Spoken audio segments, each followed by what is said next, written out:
僕はですね、長崎市滑市町出身でですね、被爆したのは、ここの場所ですよね。ブーンと飛行機の音が聞こえましたので、あ、飛行機が飛んできたぞと思って空を見上げとったんですね。ところが、飛行機を見つけることができなかった。ずーっと音を追っとったんですよね。そしたら目の前でパーッとフラッシュ焚いたような光が光ったわけですよ。あっとまで顔をかぶしたんですよ。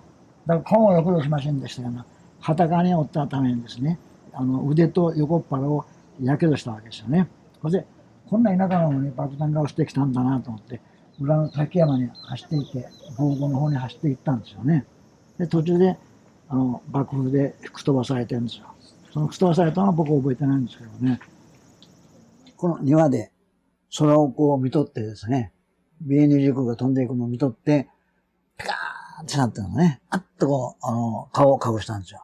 で、裏山に、防空壕がありましたので、走って行ったんですよね。途中で爆風で吹き飛ばされてるんですよ。その吹き飛ばされたのは僕は覚えてないんですよね。気づいた時には目と耳と押さえて、伏せをしとった。で、起き上がってみたらですね、防空壕に行く道は5、6メーター先にあるんですよね。だから、そこまで行く途中で爆風で吹き飛ばされてるんですよ。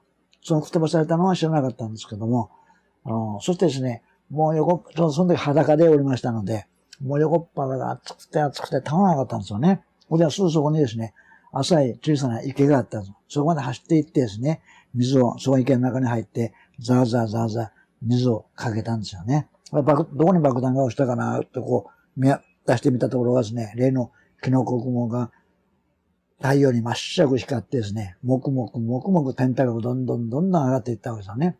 その時に、広島に新型爆弾が落ちたということをニュースで知っておりましたので、あ、長崎にも新型爆弾が落ちたんだな。これはどえらいことになったぞって思ってしばらく見とったんですよね。そのキノコ雲がどんどん天体が上がっていった。しばらくしたら、一面から煙がですね、わーっと上がったわけですね。で、うちの近くに3軒のわらぶきの家があったんですよ。それがもうボンボン燃え出したわけですね。で、夕方は全く、もう空は見えなかったんですよ。煙でですね。で、僕は防護の入り口まで行ってですね、もう、いたかもんだからですね、もう涙ポロポロ出して横になってですね、ばあさんからうちわで、仰いでもらっとったんですよ。はじめ、水ぶくれがですね、小さな水ぶくれがいっぱいできとったのに、だんだんそれが下の方に大きな水ぶくれができたんですよね。で、その水ぶくれをどうすればいいかなということでですね、うちの近くに元軍隊でお医者さんをした人がいたんですよね。そこに行って見てもらおうと思って行ったんですよ。そこがこの、絵になるんですね。それは8月9日の夕方ですよね。そこに行ったらですね、もうそこの庭にはですね、今まで見たことない大やけどした人、大怪我した人たちがですね、いっぱい横たわっとったわけですよね。それを見て僕は、ああ、これがまさに生き地獄だな、と思ったんですよね。こういう情景を生まれて初めて見た情景ですからね。驚いて、見たんですよ。で、もう顔全体焼けて、顔がベラーっと剥げた人とかですね。もう顔にガラスが入って血みどろになった人とかですね。もう手がちぎれた人とかですね。もうそういう人たちがいっぱいそこに、立っとったんですよね。横たわったね。足の踏み場もないぐらいに、いっぱい横たわっとったわけ。で、一番初めに僕と顔を見たのはですね、僕の小学校の時の同級生のですね、名前を開きと言っておりましたので、君は開くんかな？うん。やられたね。うん。もうそれだけの会話で、彼は目だけ白くギョロッとして顔が真っ黒なんですね。もう翌日は彼は亡くなっておりました。それから、これが僕の自画像ですけども、どうしたらいいですかって顔を破って出しなさいと言われたもんだから、爪で顔を破ったんですね。ドーッとお湯のようなものがですね、足元に流れたんですよね。それでそこで薬を塗ってもらった。薬といっても食用油ですよね。油を塗ってもらっただけだ。それで、帰ろうってしたらですね、ここの台の上でですね、痛い痛いと大声で泣き叫ぶ女学生がいたんです。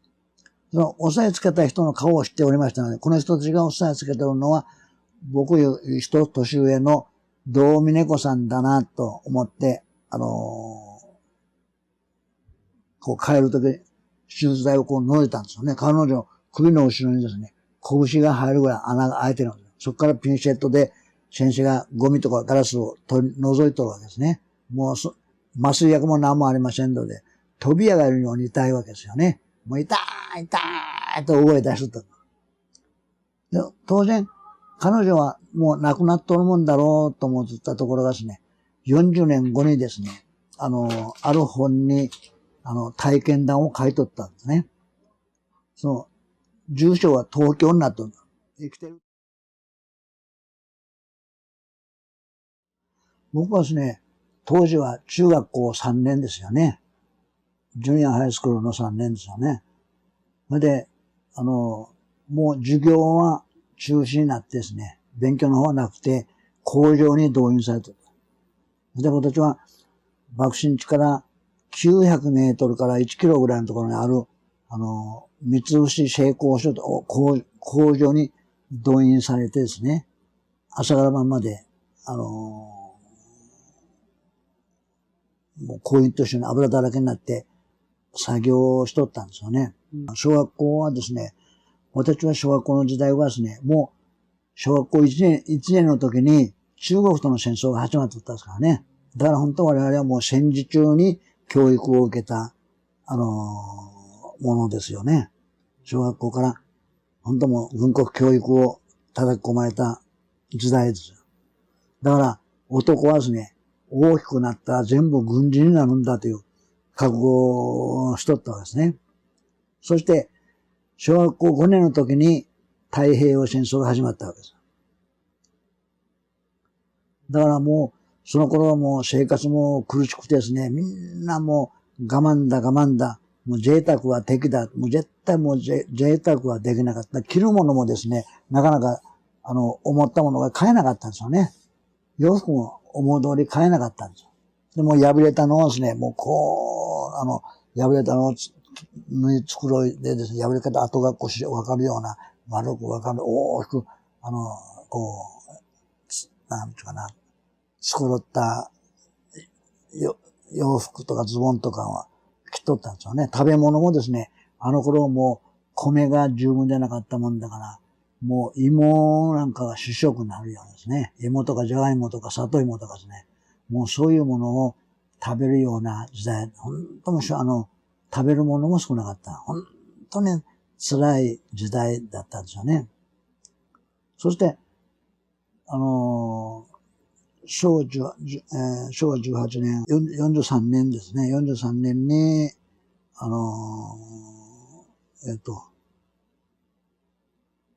中学校に入って、43年中学校に入って。で、特攻隊といってですね、日本の飛行機がアメリカの陣地とか、敵の軍艦に体当たりして自爆する神風特攻隊というのが流行ったんですよね。だから僕たちはですね、もう中学校に入ったらですね、私たちも早く大きくなって飛行機乗りになって特攻隊になるんだと。もうそういう覚悟を持っとったわけですよね。だから頃も20歳まで、20歳過ぎまで生きるとは思っていなかった。そういう覚悟をしとったんですよ。そういう時代に、過ごしてきたわけですよね。今では想像されないような、本当も何事も辛抱、本当我慢だ我慢だという生活をですね、させられたことだったんですね。結局ですね、もう、全国民がですね、一緒にもう戦うんだという気持ちにですね、なるような教育をしとったんですね。もう、いろんな、教育に反するようなことをすると、もう、敵国に協力するような考えだってよく非難されるわけですよね。だから、絶対もうそういう、なんていうかな、日本のためになるようなことをしないと、もう、鉄国人だと認められるような、見方をされとったんですよね。もう、日本の、教育の方針に従わないと、日本人じゃないというふうにですね、もう言われて、もう絶対日本の教育の方針に従わないとダメだ。国数学はですね、もう、ほとんど前と変わらない、ずっと、レベルでずっとした。英語はですね、もう中学3年ぐらいになったら、もう、中止になったんですね。それまで英語の時間あったんですけど、その後、もう、3年になったらもう、なくなったんですね。中学3年になったんですね。2年まではずっと英語の時間ありましたけどもね。中学ですか？中学の。中学の2年生までは英語が禁止になりました。英語がありましたが、3年ぐらいあった時にはもう英語の時間はなかったですよね。体操の授業はですね、もう教練といってですね、軍隊と同じようなですね、教練と言っとったんですけどね、もうまた別に体育の他にまた教練という時間があってですね、銃を担いで行進をするとかですね、銃をですよ、銃を、鉄砲ですね、担いで行進する練習だからですね、もうそういう、訓練が多かったですね。もう整頓をするとか、行進の練習をするとかですね、もうそういう、もう軍隊と同じようなですね、訓練をするものが多かったですね。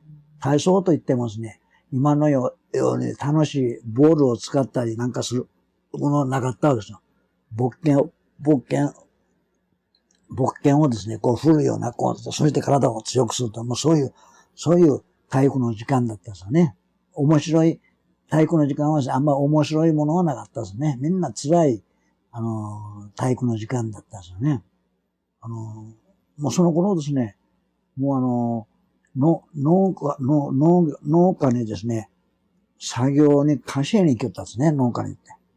それから、運動場の土があるところはですね、全部掘り繰り返して芋畑、食べるものがないから芋畑になる。運動場は、大半はですね、もう芋畑になっとったんですよ。で、もう土手の土があるところもですね、土手にも芋の苗を植えてですね。だから、ほとんどの学校はですね、そういうふうにして、もう、芋畑になっとったのが、農作業をさせられる時間が非常に多くなったですね。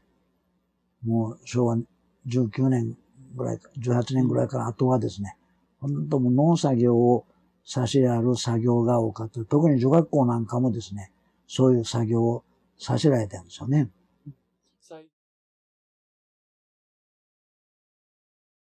うちは農業だったですね。農業。じいさんもばあさんもですね、全部農業ですよ。それで、原爆が起きた時にはですね、父親はですよ、お父さんはですね、塹壕掘りといって、アメリカ軍が上陸来た時に、日本が迎え撃つ塹壕ってあるんですよ。溝を掘ってですね、そこで迎え撃つという塹壕掘りに、高い向こうの山々にですね、塹壕掘りの仕事に行っとったんだ。うちの父親は。塹壕ですか？塹壕って溝、この間人が隠れるぐらいの溝ですね。そこに人間が来てアメリカ軍が上陸してた時に迎え撃つという、溝ですよね。それを山にずーっと高い山にですね、周囲の山に、掘るわけですよね。その作業にですね、うちの父親がめいとったし、僕たちの学校の中学校の1年生もですね、1年生はまだ工場には動員されとらんだったけども、その中学校1年生もですね、そういう作業に引っ張り出されて、そういう仕事をさせられたんですよね。もう1年生の時に、そういう仕事をさせられたんですよ。どんなような仕事？その塹壕を掘る、溝を掘る仕事を。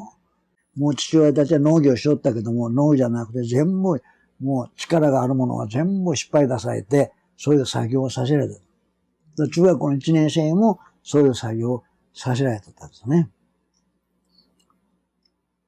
それから、例えば、ここにですね、ここに女の人が、長男の嫁さんと次男の嫁さんと娘さんと3人おったわけですね。その人たちもですね、工場に引っ張り出されて、それで、夜勤、夜の勤務をして、原爆が起きた時には帰ってきとったんですね。それで、ここで被爆しとるわけだ。だから、その人たちが中心になって、一緒に手当てをしとるわけですよね。一回、女の人が、奥さんと長男の嫁さん、次男の嫁さん、娘さん、4人、女の人が4人と先生と5人で、これだけ仕事をされたわけですよね。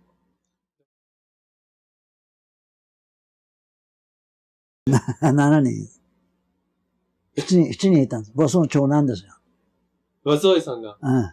一番。7の上で一番上。あれあの頃普通ですよ。もう10人兄弟ってのが多かったですからね。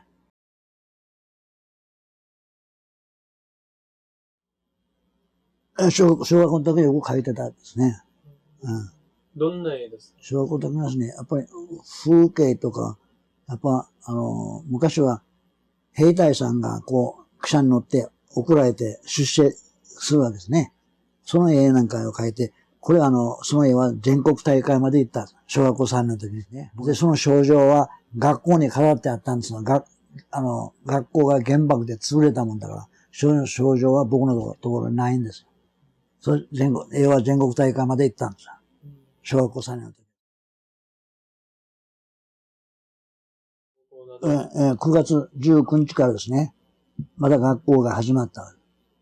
もう1ヶ月後には学校が始まったんですね。だから、僕たちの学校は潰れてなかったもんだから、よその学校を借りて、午前と午後に分かれてですね、そして学校に行った。その後、昭和22年から、47年か。1947年からはですね、大和小学校といってですね、爆心地に一枚近い小学校があるんですよ。そこを借りて、そこで授業が始まった。もう窓ガラスも何もない場所ですよね。そこで、もう寒いでガチガチ震えながら勉強をした思い出があるんですよね。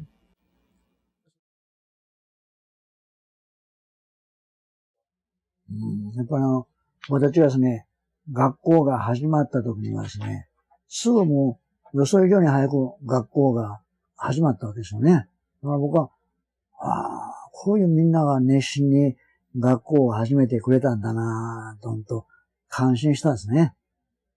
学校がこんなに早く元に戻ったんだなぁと思ったんですね。それからどんどん町が復興していきましたけど、人間の力って大したもんだなと思うんですね。あれだけどんどん真ん中焼け野原になっとったのがですね、どんどん家が建ってですね、もう今では全くわからないような大きな建物になってるんですよ。あれを見たらですね、ほんと人間の力ってもうすごいなってやっぱ思うんですね。これだけ復興した長崎の人たちの力は、もう偉大、強かったなーってやっぱつくづく感心しますね。私が中学校の時は、やっぱ長崎は、軍需工場が多い、町だったですからね。造船所があるし、それから三菱兵器工場って大きな、今長崎大学からの広い土地に長崎兵器工場ってあったんですよね。だからそういう工場、それからまた私たちが動員された三菱兵工廠とか、東洋で一番大きな工場だったんですよね。そういう大きな工場が、本当長崎はもう工業都市だったわけです。工業のある都市だったわけですよね。それが、今戦後、また、それを元に、造船とか、また、工場も、あったことも幸いしたかもしれませんけども、そういうのがあったから、仕事が、あって、人が就職できて、それからまた長崎は、幸いにですね、原爆で焼けたのは新しい市街地ですよね。で、古い町の中国寺とか、洋館を、西洋、グラバー園とかなんとか、今の観光地になった土地ですね。あそこら辺は被害を受けてないんです。不思議とですね、本当は、初めの目標はですね、町のど真ん中に常盤橋田なんです。そこが中心だったわけですよね。目標だったわけです。だから今の爆心地から南の3キロいたところが爆心、中心だった、目標地だったんですよね。幸いにして、長崎は雲に覆われとったもんだから、北側に爆弾が落とされた。だから北側は住宅地。だから多くの人が死にましたけども、それでも7万4千人ぐらいで進んだわけですよね。もしあれが町の真ん中に落ちておれば、おそらく10万人ぐらいの人が亡くなったと思うし、造船所も大打撃を受けていたと思うんですよね。ところが、たまたま長崎は雲に覆われておったために、奇跡的に北側に落ちたということで、長崎はですね、今の観光資源は残って、今度は平和のを象徴する新しいまた観光地が、その原爆資料館を中心にできたわけですよね。だから長崎が平和の街であり、また古い長崎の街でもある。その両方がですね、残っとったから、僕は長崎は栄えてきたと。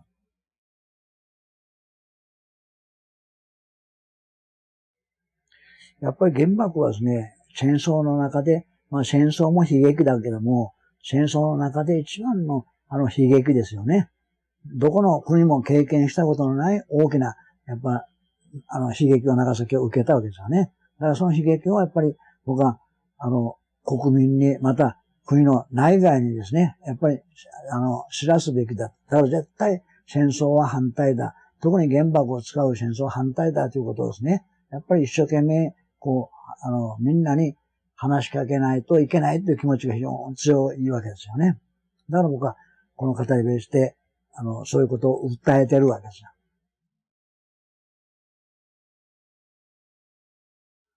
やっぱ今、世界の各国ですね、まだ、紛争残ってますけどもね、やっぱ戦争というものは、絶対やっぱ、してはいけない。特に日本の場合は、こういう経験をもとにしてですね、戦争をしていけないということはよく、我々にはよく分かったわけですよね。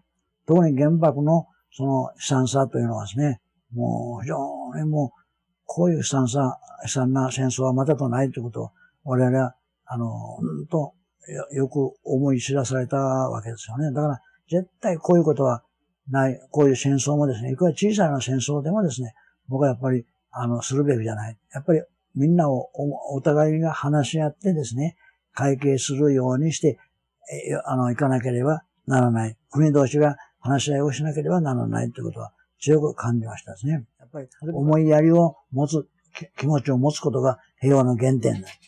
僕はいつも修学旅行生の最後にはですね、お互いが思いやる気持ちを持つことが大事ですよっていつも締めくくっとるわけですよね。お互いは相手を思いやる気持ちを持つことが大事です。だから吉田さんがいつも口にしよったように、人の痛みの分かることが、心を持つことが平和の原点ってね、いつも吉田さん言っとったんですけどね。人の痛みが分かることを持つことが平和の原点ですよということは、いつも僕は一番最後には、修学旅行生とか市内の小学校、中学校にいた時も、最後にはその話で締めくくってるんですよ。